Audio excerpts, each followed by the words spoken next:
How to withdraw money from Pandabuy. Pandabuy is a popular online marketplace that offers a wide variety of products and services. Many users may have accumulated funds in their Pandabuy balance either through selling items on the platform or receiving funds. So in this video, I'm going to teach you on how to withdraw money from Pandabuy. The first step to withdrawing money from your Pandabuy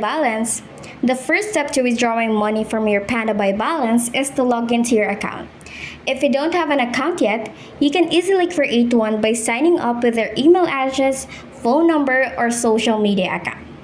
Once you have logged in, go to your account page by clicking on the My Account tab, located in the top right corner of the screen. On your account page, click on the Balance tab to view your available balance. Under your available balance, you will see the option to withdraw your funds. Click on it to proceed with the withdrawal process. Pandabuy offers different payment methods for withdrawing your balance, including bank transfer, PayPal, and Alipay.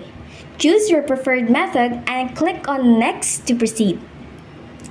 You will be asked to provide the necessary information for your chosen payment method. If you select bank transfer, you will need to provide your bank account details. Fill in the required information accurately and click on Submit. Withdrawing money from your Pandabuy balance is a simple process that can be done in just a few steps, correct? That's it for today. Hope you like this video. See you next time.